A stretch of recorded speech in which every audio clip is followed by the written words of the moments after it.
un género literario especial que algunos reconocen como una beta profética, pero que en rigor no lo es, que es el libro de Daniel, que propiamente, si bien uno lo tiene aquí en el canon como profeta, pero en realidad es un género, no es profético, sino que es apocalíptico. Es otro que tiene algo de profético, sí, por supuesto, pero es más bien apocalíptico, es un género literario distinto. Entonces, ya, pero lo podemos incluir también como dentro de, ya para cerrar todos los siglos antes de Cristo, a Daniel. Y termina, este paso rápido, por la cronología de los profetas, el gran Juan Bautista, el precursor, el último de los profetas del Antiguo Testamento, como la tradición cristiana lo enseña, y como el mismo Jesús dice, profeta y más que profeta. Viene a ser en definitiva esta vuelta de Elías en cuanto a la interpretación cristiana que hacemos. Y por supuesto Jesús, que sabemos quién es, que es el profeta y también más que un profeta. Eso con respecto a la cronología muy rápida y muy así como simple, muy por encima de los profetas. Diga. Una breve reflexión chiquitita. Sí. Esta línea ascendente profética, ¿cierto?, que parece como lineal, es como me recuerda un poco a la visión que tenía San Agustín de la historia. Esta linealidad que parte con el pecado de primera edad, y después la recomposición del pueblo elegido por parte de Jesucristo. Pero no es tan obvio porque en la concepción más griega, la estructura histórica era mucho más circular, sí, si es que no me equivoco. Sí. Y esta línea histórica ascendente profética como que tiene mucha compatibilidad con esta visión de la linealidad ascendente de los profetas. De hecho, no estoy tan seguro, pero entiendo que, insisto, este dato no tendría que averiguarlo un poco más para dárselo así como seguro, pero la concepción del tiempo para la cultura semita o para el pueblo de Israel es precisamente esta como línea ascendente. Sí. La concepción pagana del tiempo, donde los griegos, en el fondo la cultura griega lleva a la delantera, es una visión circular, es como un eterno retorno. De hecho, 31 de diciembre, 1 de enero, 31 de diciembre, 1 de enero, y damos vuelta, cíclico en el mejor de los casos. Sí. Y la concepción cristiana del tiempo, si bien también es cíclica, pero no es un círculo que vuelve a su punto de origen, sino que es como una espiral, que si bien va pasando por un ciclo, pero nunca vuelve al mismo punto exacto, sino que va o más arriba, si es que uno lo ve hacia Dios, que lo recordamos arriba, o si uno lo ve hacia más introspectivamente, si quieres tú, más profundo. O sea, es cíclica, es circular, pero no llega al mismo punto de inicio. Esas tres concepciones del tiempo, de una u otra manera, bueno, en los profetas uno va a encontrar más bien la lineal, o si quieres, algo de cíclico, pero en el sentido de que en el fondo, más que ciclo, yo diría que en Israel hay una suerte de como de... no sé si voy a emplear bien la palabra, pero una suerte de dualidad. Es decir, la dinámica es la siguiente: Dios, que ama al pueblo, que hace alianza con él, el pueblo acepta la alianza, el pueblo es infiel a la alianza, y Dios no es que lo castigue, sino que Dios como que por la infidelidad del pueblo queda a distancia. Dios vuelve a hacer alianza con el pueblo se pide perdón y vuelve a hacer alianza con Dios. Esa es la dinámica. En el fondo la dinámica, para simplificarlo, fidelidad, infidelidad, fidelidad, infidelidad. Y así se va toda la historia de salvación. Y la predicación de los profetas pasa por eso. ¿Eso es dialéctico? Sí, es una suerte de dialéctica. Lo ideal hubiese sido que la fidelidad, la infidelidad y de ahí un tercer paso, claro, que sería la tesis, la antítesis y la síntesis. Y sería la dialéctica completa, pero no es tan así. Y si uno lo ve en nuestra historia personal, es esa misma historia, fidelidad, infidelidad, fidelidad, infidelidad. Infidelidad entendido en un sentido súper amplio, obviamente, en el sentido de que, todos sabemos que cada día debiéramos ser menos imperfectos, que cada día uno pudiera entregarse más a Dios, que cada día uno pudiera esforzarse un poco más, y siempre uno está, siempre podría ser más. Entonces uno está en esa como suerte de dualidad, y los profetas obviamente enfrentan eso. Incluso se ha demostrado que el tema de la evolución propuesto ya por Darwin y otros teóricos, de que la evolución no siempre es como una línea ascendente, sino que también da saltos para atrás, saltos para adelante. No es perfecta en ese sentido, claro. Sí. Y lo vemos incluso, ya me voy a ir en la bola si quiero antropológica, pero uno lo ve, o espiritual, y uno lo ve incluso en uno mismo. en materia de perfección cristiana. Uno da un paso y retrocede dos, o avanza dos y retrocede tres, o en el mejor caso avanza tres y retrocede uno, pero siempre estamos en eso. Y es, bueno, entre otras cosas, eso nos muestra que, aparte de que somos libres, que estamos vivos, y que en el fondo esto no es cosa de recetas aprendidas. Ah, listo, logré esto y se acabó. Sino que es una constante preocupación, una constante atención, una constante reflexión de las fuentes, de los textos bíblicos, un constante discernimiento, todo eso. Bien, para cerrar, simplemente una palabra sobre lo que les... ¿Por qué? A ver. Ah, qué torpe, lo tenía aquí. Pero bueno, estaba más claro el dibujo. Bueno, lo que vimos recién es el resumen de el amanecer de los profetas, porque algunos está ahí algunos detalles, antes del mediodía, entre el 800 y el 700, Amós, Oseas en el reino del norte, es decir, Samaria principalmente, Miqueas e Isaías en el reino del sur, en Judá. A propósito de eso,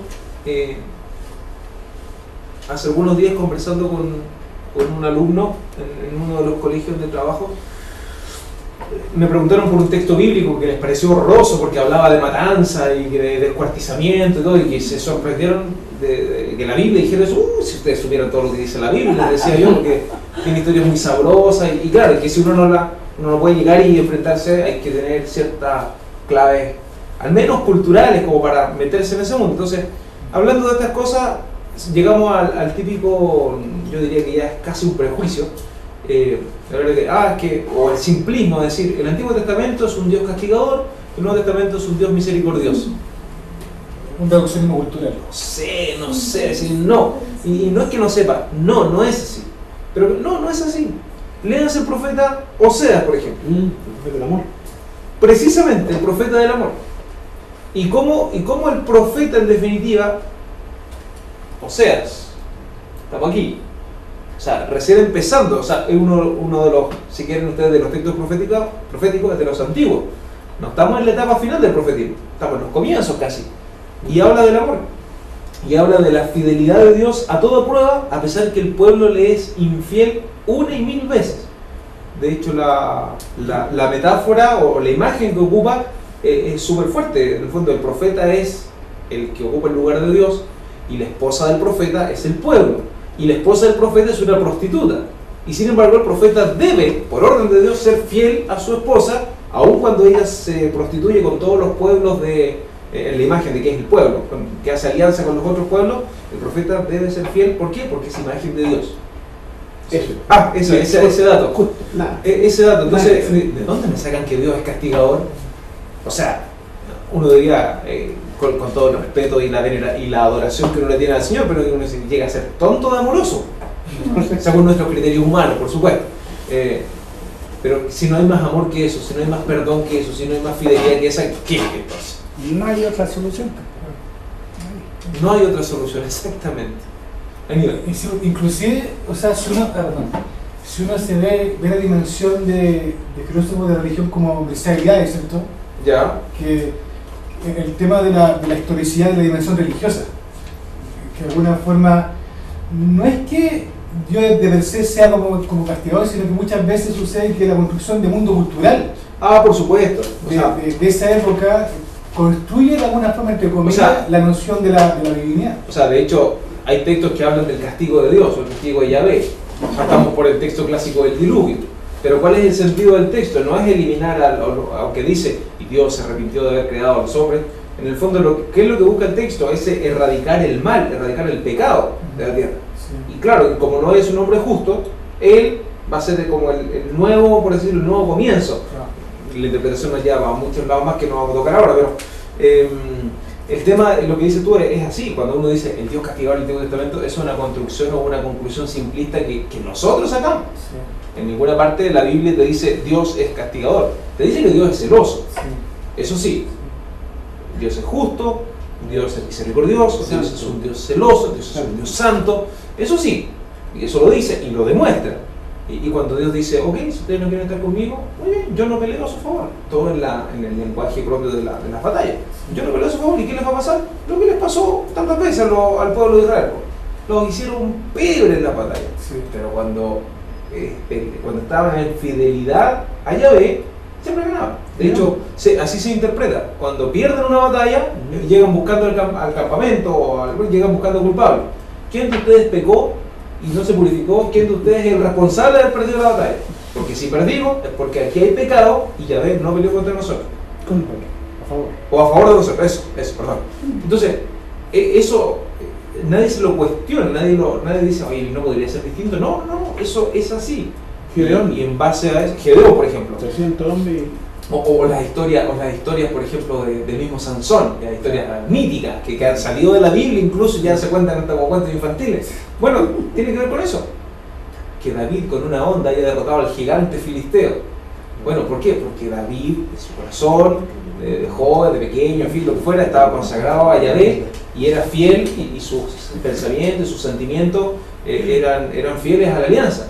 Por eso que en el fondo Yahvé le permite, por así decirlo, o hace que él solito, con una onda y una piedra, independiente de cómo lo imaginemos, haya vencido un gigante. Es como poner en jaque la visión del Génesis en forma como literal, porque de una forma, bueno, respetando de alguna forma el Génesis también una construcción cultural de cómo el hombre perdió ese estado paradisíaco. O sea, todo el Génesis, acuérdense lo que les decía al principio, siendo el primer libro de la Biblia que habla de los orígenes, es uno de los últimos en adquirir al menos su forma actual, y por lo tanto no es un libro no es una crónica de lo que fue pasando, sino que es una reflexión teológica, puede llegar a ser hasta una catequesis explicativa de por qué las cosas son como son.